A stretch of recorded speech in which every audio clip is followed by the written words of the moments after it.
The massive space station hung in orbit around Xanthera Prime like a silver crown. Inside its largest chamber, representatives from 47 different alien species had gathered for what they considered a routine meeting. The room was enormous, with seats arranged in circular tiers that rose toward a domed ceiling made of transparent material. Through it, the purple and green swirls of the planet below created a beautiful backdrop for what was about to become a historic moment. Though not in the way anyone expected, Captain Jake Morrison stood in the center of the chamber floor, feeling very small and very human. Beside him stood Lisa Grant, Earth's most experienced diplomat. They both wore the dark blue uniforms of the Earth Space Service, with small flags of their home planet stitched onto their shoulders. Jake could feel thousands of alien eyes watching them, studying them, judging them. Some of those eyes were similar to human eyes. Others were completely different, belonging to beings made of crystal or gas or things that Jake's mind struggled to understand. The ambassador from the Krillian Empire rose from his seat.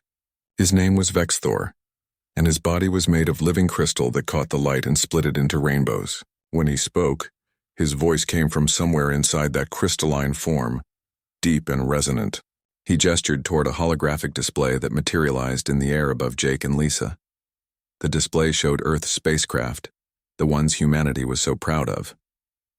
Their fusion drives glowed blue as they moved through space at speeds that had seemed impossible just a century ago.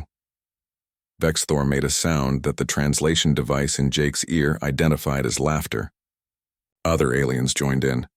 The sound filled the chamber, bouncing off the walls and creating an echo that seemed to go on forever.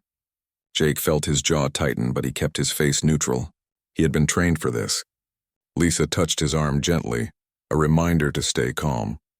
The Krillian ambassador began to speak, and his words were translated instantly into English. He talked about how the Krillian Empire had been folding space and traveling between stars for over 50,000 years. He mentioned how they had developed weapons that could destroy entire planets, shields that could withstand the heat of a sun, and computers that could calculate the movement of every particle in a solar system. Then he pointed at the hologram of Earth's best warship and called it adorable. More laughter. A delegate from the Vraxian Confederacy, a species that looked like floating jellyfish made of light, spoke up.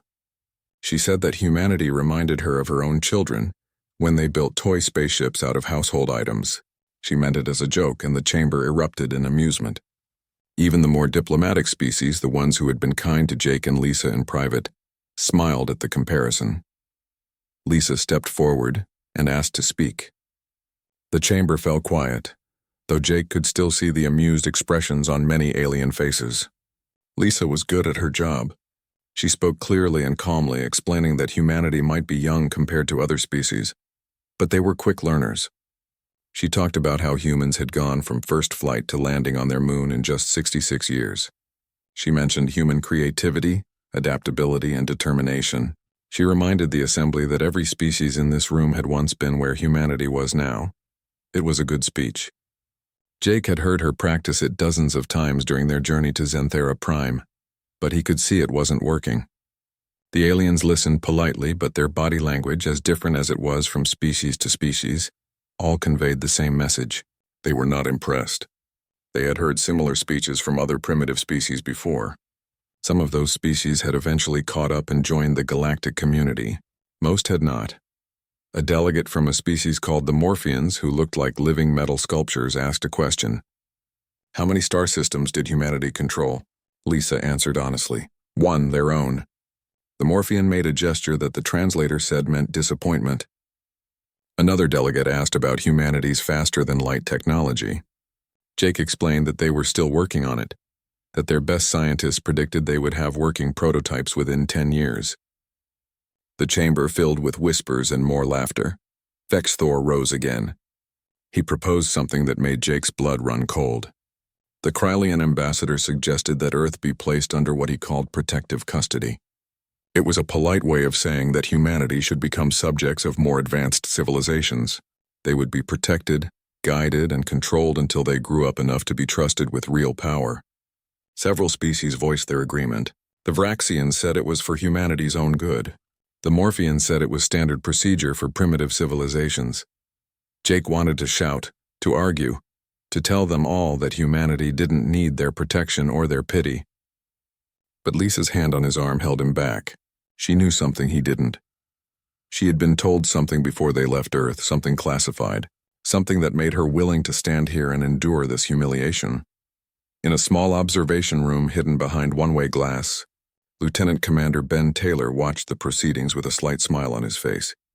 He was alone, which was how he preferred it for this particular assignment. In his hand, he held a communication device that looked like a simple tablet. But the screen showed readings that no other device in the galaxy could display. Dimensional coordinates, specifically coordinates for the 7th dimension, a realm of existence that the greatest minds in the Galactic Assembly insisted was purely theoretical. Ben's tablet showed him a live feed from that impossible place.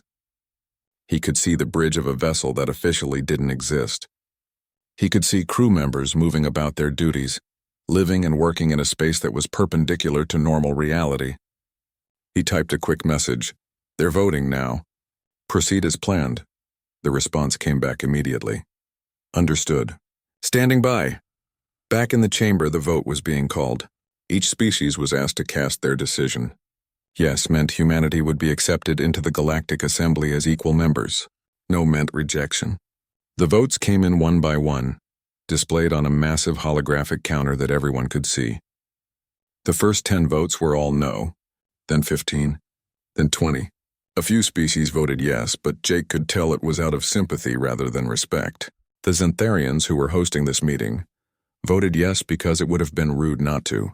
A couple of smaller species voted yes because they remembered being in humanity's position once. The final count was devastating. 42 species voted no. Only 5 voted yes. The chamber erupted in a mixture of apologetic murmurs and satisfied comments. Vexthor stood once more and delivered what he clearly thought was a generous final statement. He suggested that humanity should return to Earth, continue developing, and perhaps reapply for membership in 5,000 or 6,000 years. By then, he said, with what the translator called condescension, humans might have matured enough to sit at the adult table. Jake felt Lisa's hand squeeze his arm hard. It was the only sign she gave that she was as angry as he was. They both bowed formally, thanked the assembly for their time, and walked out of the chamber with their heads held high. But Jake could hear the laughter following them. He could hear delegates already moving on to other business, dismissing humanity as easily as someone might dismiss a child's request to stay up past bedtime. The door sealed behind them, cutting off the sound of alien voices. Jake and Lisa stood in the corridor, and for a moment neither of them spoke. Then Lisa looked at her own communication device and smiled. It was a cold smile, the kind that Jake had never seen on her face before. She showed him the message that had just arrived. It was from Admiral Patricia Holmes back on Earth. 3 words. Begin Phase 2. Jake didn't know what Phase 2 was. He didn't know about the vessel hiding in the 7th dimension, or the technology that humanity had kept secret for over a decade, or the plan that was about to change everything. But he saw the look in Lisa's eyes and understood one thing clearly. The galaxy had just made a terrible mistake. They had looked at humanity and seen children playing with toys.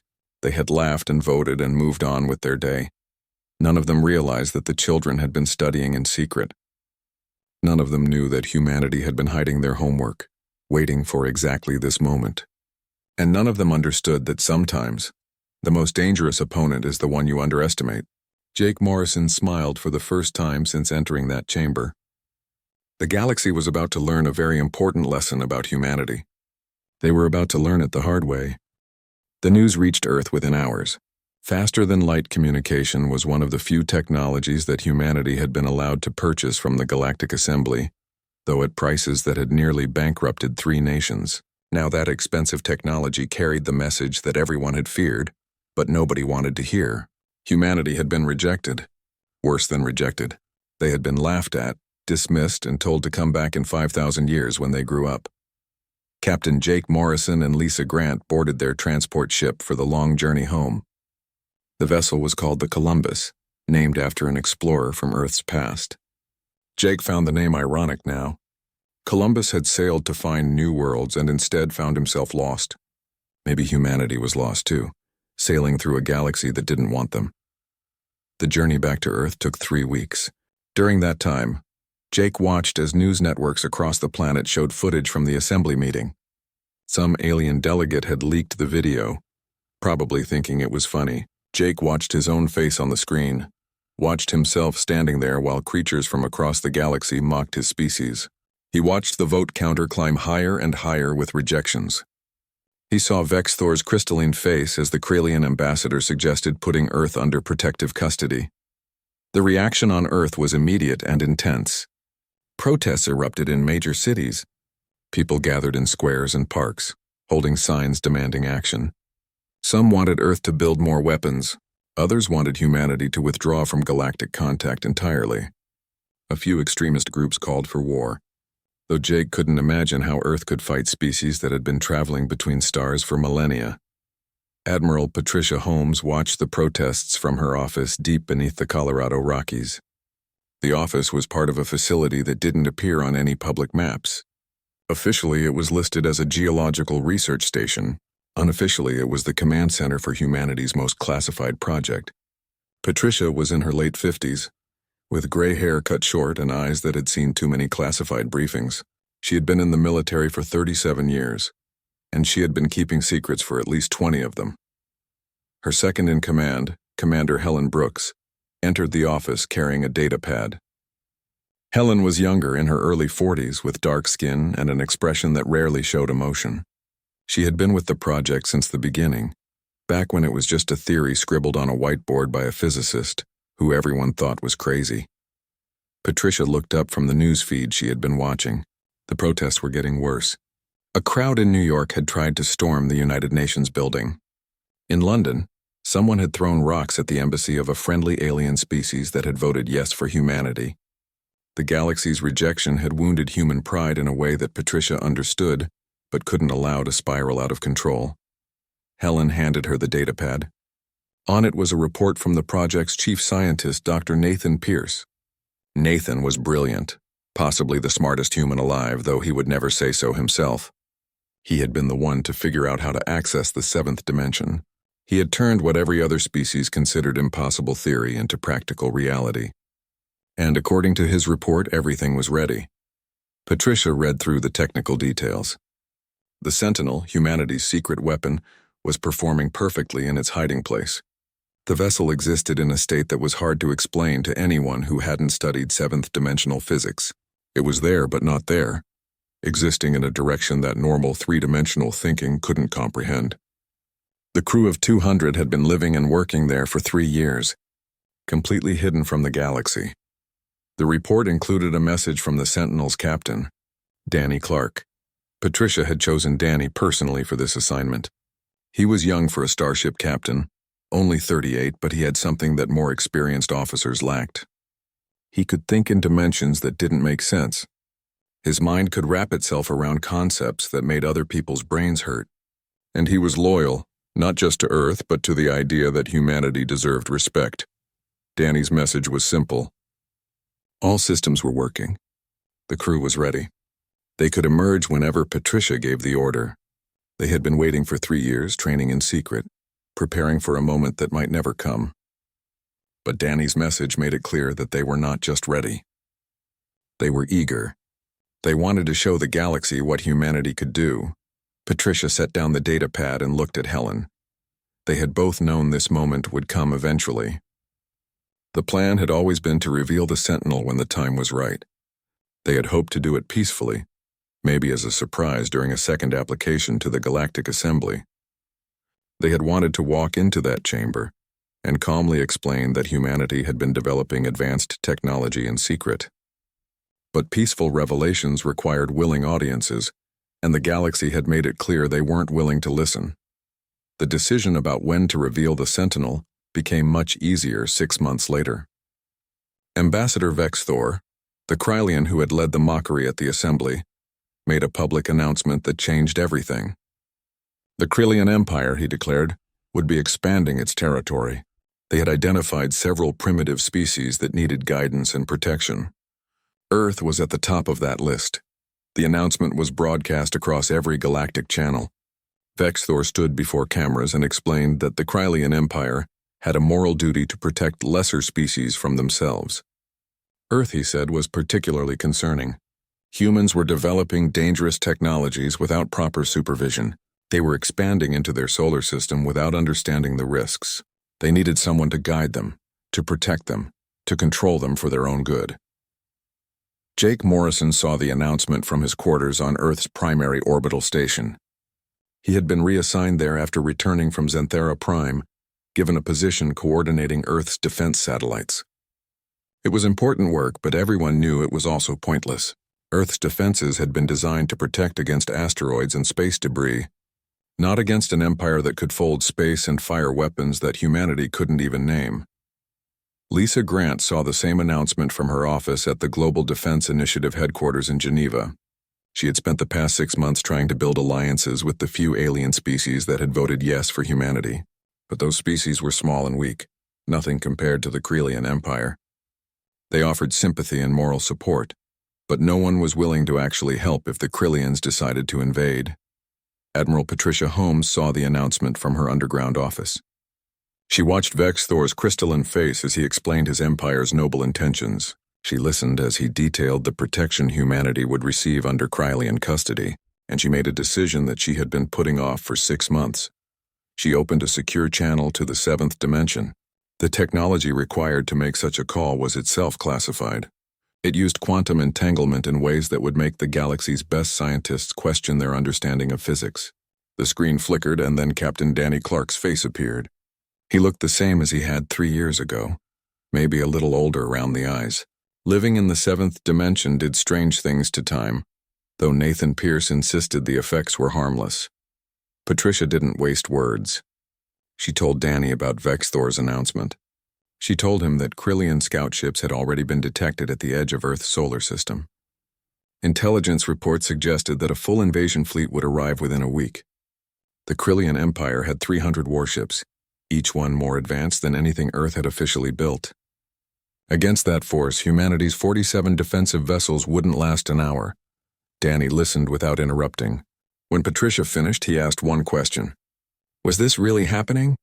Was the galaxy really going to stand by and watch while Earth was conquered? Patricia told him the truth. Yes. The Galactic Assembly had issued a statement expressing concern, but no species was willing to challenge the Krelian Empire. Most of the galaxy saw this as an internal matter. A few species actually supported it, thinking that humanity would be better off under Krelian control. Danny was quiet for a moment. Then he smiled. It wasn't a happy smile. It was the smile of someone who had been waiting for this moment and was ready for it. He told Patricia that the Sentinel was ready. The crew had been training for 3 years. They knew their ship better than they knew their own homes. They could emerge from the 7th dimension at any location with pinpoint accuracy, and they had weapons that the galaxy had never seen before.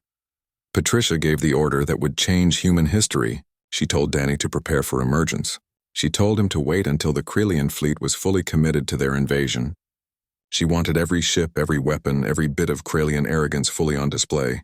And then she wanted Danny to show them what humanity had really been doing for the past decade. The call ended. Patricia sat back in her chair and allowed herself a moment of satisfaction. The galaxy had laughed at humanity. They had voted against Earth's membership. They had mocked human technology and human ambition. And now they were about to learn that sometimes, the species you underestimate is the one you should fear the most. The Krelian fleet arrived at the edge of Earth's solar system exactly when their announcement said they would. 300 warships emerged from faster-than-light travel in perfect formation, their crystalline hulls catching the distant light of the sun and reflecting it in dazzling patterns. Each ship was enormous, ranging from half a kilometer to over 2 kilometers in length. They moved through space with the confidence of a military force that had never known defeat. Ambassador Vex Thor commanded the fleet from his flagship, a massive vessel called the Crystal Throne. From his command chair, he could see displays showing every human satellite, every orbital station, every defensive position that Earth had managed to build. His tactical officers had spent weeks analyzing human capabilities.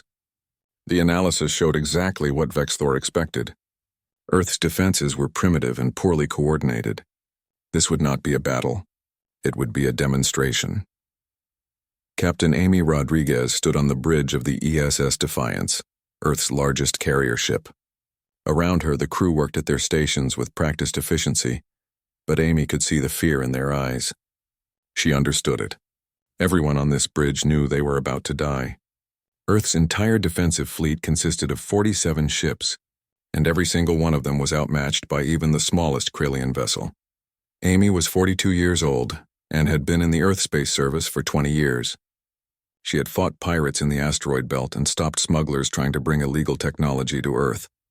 She had seen combat and knew how to stay calm under pressure, but nothing in her experience had prepared her for this. The tactical display showed 300 red dots arranged in attack formation.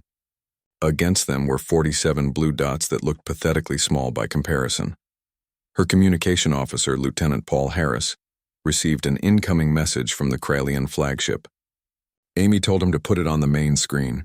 Vex Thor's crystalline face appeared larger than life, looking down at the human bridge crew with what could only be described as pity. He spoke in his own language, which was translated by computers on both sides. The message was simple. The Kryllian Empire did not wish to harm humanity. This military action was for Earth's own protection.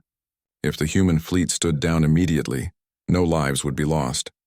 Earth would be brought under Kryllian protection, and humanity would be guided toward civilization. Resistance would be met with overwhelming force, though Vex Thor promised to minimize casualties wherever possible. He was, after all, a civilized being dealing with primitives who didn't know any better. Amy turned to her tactical officer, Commander Ray Cooper, and asked for options. Ray was a veteran who had helped design half of Earth's defensive systems. He looked at his displays and gave Amy the truth. They had no options. Earth's best weapons were railguns that fired metal slugs at high speed. The Kryllians had energy shields that could stop anything Earth could throw at them. Human missiles were too slow and too easy to intercept. The only real choice was whether to die quickly or slowly. But Amy had received orders from Admiral Patricia Holmes before the Kryllian fleet arrived. Those orders were strange and specific. She was to engage the enemy, make it look like a real fight, but avoid getting her entire fleet destroyed in the first 10 minutes. She was to draw out the battle, keep the Kryllians interested, and wait for further instructions. Amy didn't understand why. She didn't know what Patricia was planning. But she had known the Admiral for 15 years and trusted her completely. Amy gave the order to attack. The human fleet spread out and opened fire. Railgun slugs streaked through space at thousands of meters per second. Missiles launched from tubes and accelerated toward Kryllian targets. The weapons looked impressive, filling the space between fleets with fire and light. For a moment, it almost looked like Earth had a chance. Then the Kryllian shields activated. The railgun slugs hit energy barriers and simply stopped, their kinetic energy absorbed and dispersed. Missiles got within a few kilometers before being destroyed by defensive lasers that moved at the speed of light. Not a single human weapon reached a Kryllian hull. The 300 enemy ships sat in space completely untouched, while the human fleet expended ammunition that had taken years to manufacture. Vex Thor watched the human attack with something like sadness. This was exactly what his tactical team had predicted. Humanity was using the same weapons technology that the Kryllian Empire had abandoned 15,000 years ago. It was like watching children throw rocks at armored soldiers. He gave the order to return fire, but specified that his fleet should target only military vessels and avoid destroying too many ships too quickly. He wanted the humans to understand their situation, to realize how hopeless resistance was. The Kryllian fleet fired plasma lances. These weapons superheated matter to temperatures found inside stars and fired it in concentrated beams. The beams crossed the distance between fleets in seconds. They hit human shields, which lasted for maybe 2 seconds before collapsing. Then the plasma struck hull metal and 6 Earth destroyers simply ceased to exist. They didn't explode dramatically. They just turned into clouds of vaporized metal that glowed bright orange and then faded to nothing. On the bridge of the Defiance, Amy watched 6 blue dots disappear from her tactical display. Over 300 crew members had just died, vaporized in an instant. She heard someone on the bridge gasp. Someone else cursed quietly. Amy kept her voice steady and ordered her fleet to fall back toward Mars orbit. The movement was chaotic and desperate, exactly what you would expect from a fleet that was outmatched and knew it. The Kryllian fleet pursued but didn't rush. Vex Thor was enjoying this. He broadcast the battle on galactic communication channels, making sure every species in the galaxy could watch. He provided commentary, pointing out the primitive nature of human tactics and the obvious superiority of Kryllian technology. He mentioned that this was what happened when species tried to advance too quickly, when they reached for the stars before they were ready. Across the galaxy, billions of beings watched the battle. Some felt sympathy for humanity.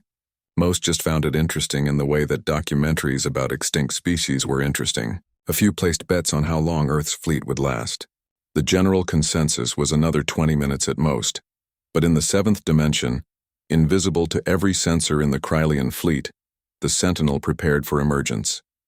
Captain Danny Clark sat in his command chair, watching displays that showed normal space through a filter of seventh-dimensional physics. He could see the Krylian fleet. He could see the desperate human ships falling back. He could see Earth in the distance, a blue marble that held 8 billion people who didn't know they were about to witness something impossible. Danny's crew was at their stations. His executive officer, Commander Kate Sullivan, monitored the dimensional coordinates with absolute precision. His chief engineer, Lieutenant Sam Porter, had every system running at peak efficiency. His weapons officer, Lieutenant Lucy Hayes, had targeting solutions prepared for every Krylian ship in the fleet. They had been waiting for this moment for 3 years. They were ready. Danny received the final authorization code from Admiral Patricia Holmes. It was a simple sequence of numbers, but those numbers gave him permission to reveal humanity's greatest secret. He entered the code into his command console and felt a slight vibration run through the ship. The Sentinel was preparing to shift from the seventh dimension back into normal space. It was preparing to emerge in the middle of a battle where one side had absolute confidence in their victory. Danny opened a fleet-wide channel to his crew. He told them that they were about to change human history. He told them that every calculation they had made, every drill they had practiced, every hour they had spent learning to operate in seventh-dimensional space was about to pay off. He told them to remember that they were not just fighting for Earth. They were fighting for humanity's right to be taken seriously. In normal space, the Krylian fleet continued its advance. Vexthor was already composing the speech he would give when Earth surrendered. He would be magnanimous in victory, promising that humanity would be well treated under Krylian protection. He imagined himself as a historical figure, the ambassador who had brought a new species into civilization. His name would be remembered for millennia. Above Mars' orbit, space began to shimmer. At first, nobody noticed. The shimmer was subtle, like heat waves rising from hot pavement. But then the shimmer grew stronger. Krylian sensors started detecting something impossible. They registered a spatial anomaly that shouldn't exist. A tear in reality that led somewhere their physics said was purely theoretical. Warning alarms went off across the fleet. Tactical officers reported readings that made no sense. Vexthor stopped dictating his victory speech.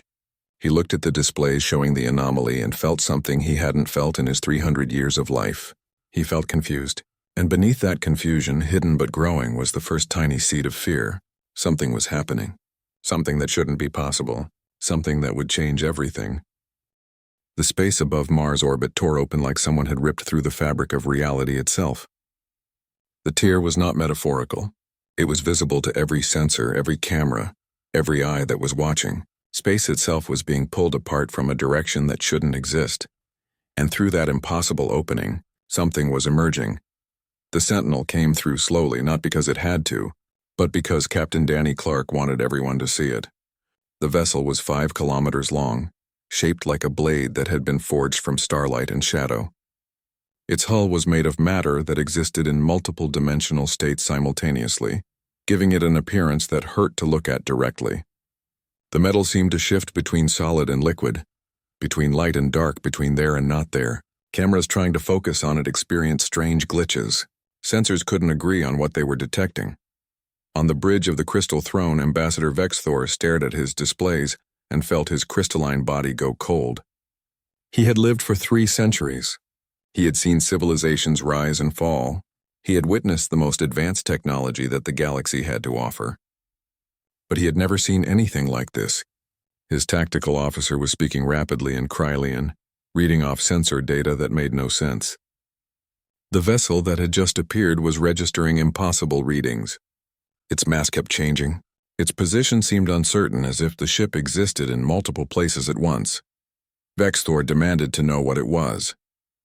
His science officer, a Krylian who had spent 200 years studying physics, said something that made everyone on the bridge go silent. The vessel was partially phased into the seventh dimension. The science officer's voice shook as he explained that the seventh dimension was theoretical. It shouldn't be accessible. It certainly shouldn't be possible to build a ship that could exist there and in normal space simultaneously. But the evidence was right in front of them. Captain Amy Rodriguez saw the Sentinel emerge from her position on the Defiance. She had been pulling her fleet back, watching her ships die one by one as the Krelian fleet picked them off with casual ease. They had lost 17 ships now. Over 1,000 crew members were dead. And then space had torn open and something impossible had appeared. Amy received an incoming transmission on a secure channel she hadn't known existed. A calm voice identified himself as Captain Danny Clark and told her to pull her fleet back another 50,000 kilometers. Amy gave the order without hesitation. Danny opened a general communication channel that broadcast to every ship in the system, human and Krelian alike. His face appeared on screens across 300 Krelian warships.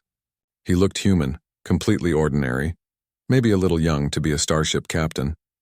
He wore the dark blue uniform of the Earth Space Service with the rank insignia of a captain on his collar. He spoke in clear, measured English that was instantly translated by every communication system in the fleet. He identified himself and his ship. He explained that the Sentinel was an Earth vessel operating under the authority of the Global Defense Initiative. He stated that the Krelian fleet had entered Earth's solar system without permission and had engaged in hostile action against human forces. He gave them one warning: leave immediately or face the consequences. His tone was polite but firm, like a teacher addressing students who had broken a rule. Vex Thor's response was to laugh. The sound came from his crystalline body, amplified and broadcast back to the Sentinel. He couldn't help it. The situation was absurd. One human ship, no matter how strange it looked, against 300 Krelian warships. The math was simple. Vex Thor sent a return message, complimenting humanity on their impressive light show. The dimensional effects were certainly creative, but tricks and special effects would not change the outcome of this battle. He ordered the human captain to stand down. Danny's expression didn't change. He simply nodded to his weapons officer, Lieutenant Lucy Hayes. Lucy had been training for this moment for 3 years. Her fingers moved across her control panel with absolute confidence. On the main screen, she selected a target. The Krelian flagship, the Crystal Throne itself, appeared in her targeting computer with precise coordinates locked in. Vex Thor saw the weapons lock and ordered his shields to full power. The Crystal Throne's defensive shields were the best that Krelian technology could produce. They could withstand direct hits from plasma lances. They could absorb the energy of quantum torpedoes. They could even survive near-miss impacts from singularity bombs. Vex Thor felt secure behind those shields. Whatever weapon the human ship fired, his shields would stop it. The Sentinel's primary weapon was called a dimensional cascade cannon.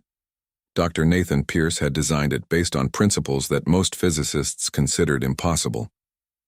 The weapon didn't fire projectiles or energy beams.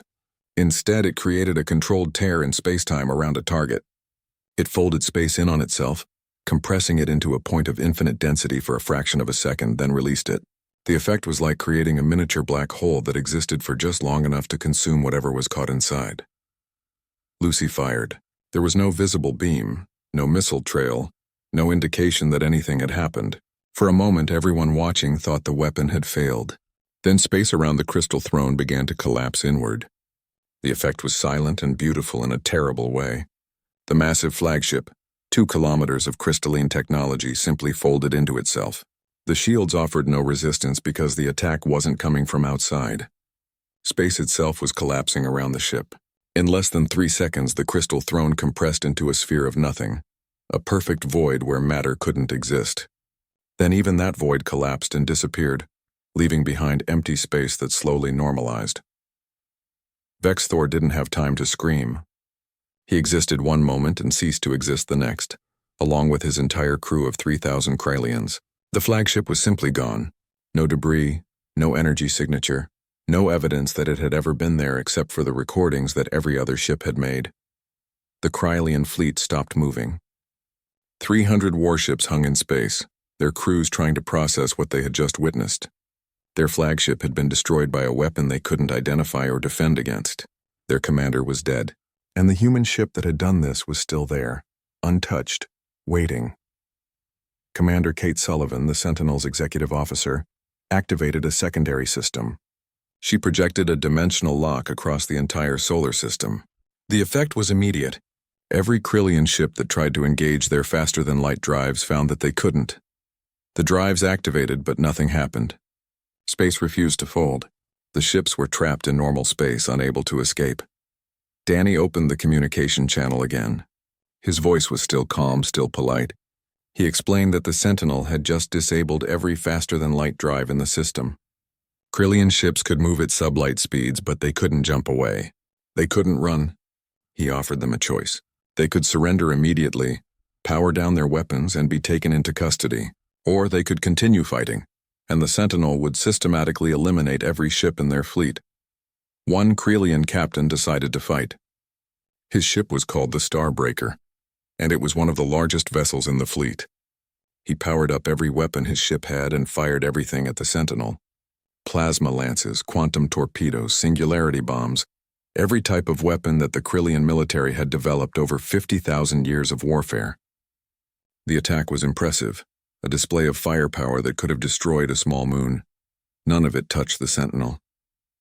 Danny had ordered a partial phase shift the moment the Starbreaker opened fire. The Sentinel slipped partially out of normal space, existing in a state where conventional weapons couldn't reach it. The Krillian weapons passed through the space where the Sentinel appeared to be and hit nothing. To the Krillians, it looked like their weapons were passing through a ghost. Lucy fired the dimensional cascade cannon again. The Starbreaker folded into nothing, just like the flagship had. Another 3,000 Krillian crew members ceased to exist in an instant. The rest of the fleet watched and finally understood. They were not fighting a battle. They were facing something completely beyond their understanding. Ships began to surrender, one by one, then in groups. Krillian vessels powered down their weapons and broadcast surrender signals. The captains had no choice. They could die fighting an impossible enemy, or they could survive and try to understand what had just happened. Survival won. Within 3 hours, 274 Krillian ships had surrendered. The remaining 26 had been disabled by the Sentinel's weapon systems. None of them had been destroyed after the Starbreaker. Danny had been careful to target engines and power systems, leaving crews alive but stranded.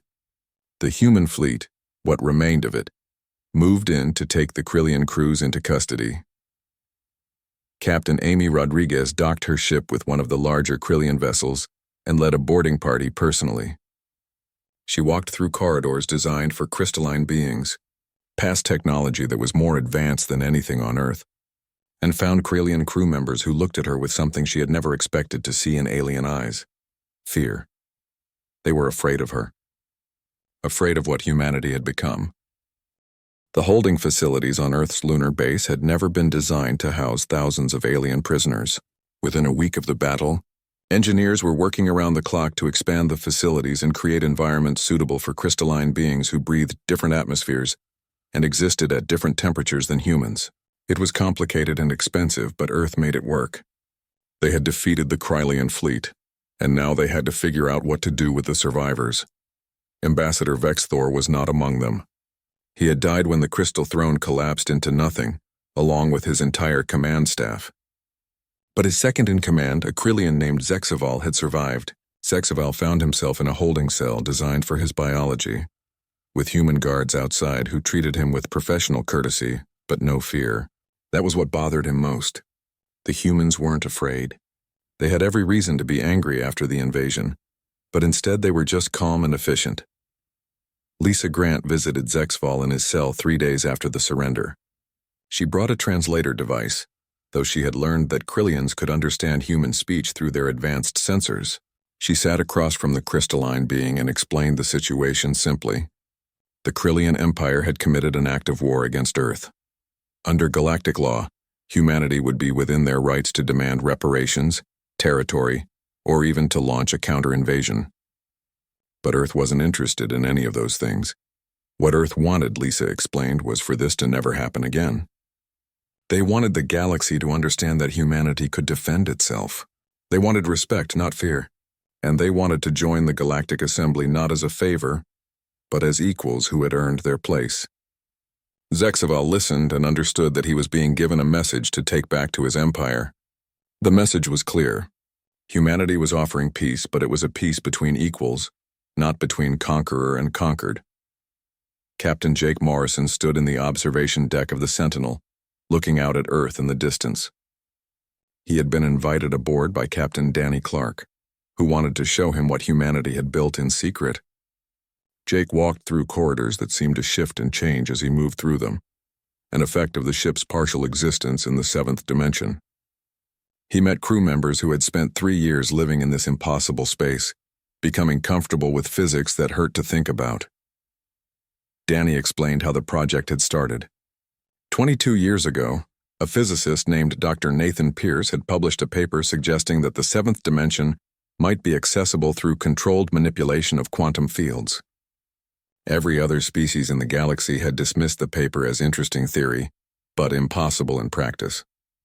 Nathan had been frustrated but not defeated. He approached the Earth government with a proposal. Give him funding, give him secrecy, and give him time. He would prove that the impossible was possible. The government had agreed, partly because they believed in Nathan's vision, but mostly because they had no other options. Earth's technology was falling further behind the galaxy every year. They needed something revolutionary, something that would leapfrog over millennia of development. The seventh dimension project was a gamble, but it was a gamble Earth had to take. The first breakthrough came 8 years into the project. Nathan's team managed to open a tiny hole into the seventh dimension that lasted for 3 seconds before collapsing. It wasn't much, but it proved the concept. The hole led somewhere, and that somewhere followed different rules than normal space. Over the next 6 years, they learned how to stabilize the openings, how to protect objects that entered the seventh dimension, and finally, how to build a vessel that could exist in both dimensions simultaneously. The Sentinel had taken 5 years to build. It was constructed in a hidden shipyard in the asteroid belt, assembled from components that were officially listed as being for mining equipment and commercial freighters. Every worker who touched the project was cleared at the highest security levels. Even Jake, with his captain's rank and his role in Earth's diplomatic efforts, hadn't known the Sentinel existed until a week ago. Danny showed Jake the dimensional cascade cannon, the weapon that had destroyed the Crystal Throne. The device looked surprisingly simple, a series of quantum field generators arranged around a focusing array. But the math behind it was complex enough that only a handful of humans fully understood it. Danny explained that the weapon didn't actually destroy targets in the conventional sense. It removed them from existence by folding space-time into impossible configurations. The targets didn't explode or burn. They just stopped being. Jake asked the question that had been bothering him since the battle. Was it ethical to use such a weapon? To erase ships and crews from existence without giving them a chance to escape or surrender? Danny's expression became serious. He explained that the Sentinel had fired only twice at full power. The first shot against the Crystal Throne had been necessary to show the Krylian fleet that humanity wasn't bluffing. The second shot against the Starbreaker had been necessary to prove that the first shot wasn't a fluke. After that, every other Krylian ship had surrendered, which meant the weapon had actually saved lives by ending the battle quickly. Back at the Galactic Assembly, an emergency session was in its 3rd day. The chamber that had once filled with laughter at humanity's expense was now filled with urgent, frightened conversation. Delegates from 47 species were trying to understand how humanity had achieved what they had achieved. More importantly, they were trying to figure out what it meant for the balance of power in the galaxy. Dr. Nathan Pierce appeared before the assembly via holographic projection. He stood in the center of the chamber floor, in the same spot where Jake Morrison and Lisa Grant had stood 6 months ago. But the mood was completely different now. Every delegate was paying attention. Nobody was laughing or whispering jokes. They were listening with the intensity of students who had just realized they had missed something important in class. Nathan presented a summary of his research into seventh-dimensional physics. He kept it simple, avoiding the complex mathematics that had taken him 2 decades to work out. He explained that the seventh dimension existed perpendicular to normal 3-dimensional space, and that it could be accessed through precise manipulation of quantum fields. Objects in the seventh dimension were invisible to sensors operating in normal space. They couldn't be detected, targeted, or affected by conventional weapons. It was the perfect hiding place. But the real advantage, Nathan explained, wasn't just hiding. It was mobility. A ship partially phased into the seventh dimension could move through normal space in ways that conventional physics wouldn't allow. It could shift position instantly across short distances. It could pass through solid matter. It could exist in a state where time flowed differently, allowing for faster computation and reaction speeds. The Sentinel wasn't just a warship. It was a vessel operating on principles that made it fundamentally superior to anything the galaxy had built. The delegates listened in silence. A few of them asked questions. Could other species replicate this technology? Nathan answered honestly. Probably. The theory was sound, and now that humanity had proven it was possible, other species would undoubtedly figure it out eventually. But it had taken Earth 20 years to go from theory to working prototype. It might take other species longer or shorter depending on their existing technology base and their understanding of quantum mechanics. A delegate from the Vraxian Confederacy asked the question that everyone was thinking. Why had humanity kept this secret? Why not reveal their capabilities peacefully and avoid the conflict with the Krylian Empire? Nathan looked at the delegate with an expression that might have been pity. He reminded the assembly that humanity had applied for membership 6 months ago and been rejected by a vote of 42-5. They had been mocked, dismissed, and told to come back in 5,000 years. If humanity had revealed the Sentinel at that meeting, what did the delegate think would have happened? The chamber went quiet. They all knew the answer. If humanity had revealed advanced technology at that first meeting, the reaction would have been suspicion and fear. The larger empires would have demanded that Earth share the technology. Some species would have seen humanity as a threat that needed to be controlled. There might have been attempts to steal the technology or even to invade Earth before humanity could build more ships. The rejection and mockery had actually protected Earth by making them seem harmless. Lisa Grant returned to the assembly chamber in person for the first time since the humiliating rejection. She walked into the chamber with Captain Jake Morrison beside her and Captain Danny Clark on her other side. The three of them stood in the center of the floor, and this time the chamber was completely silent. No whispers, no laughter, no dismissive gestures. 47 species waited to hear what humanity had to say. Lisa's speech was short. She explained that Earth was resubmitting their application for membership in the Galactic Assembly, but this time they weren't asking permission. They weren't begging for acceptance. They were simply stating facts. Humanity had proven their technological capability. They had defended their territory against one of the galaxy's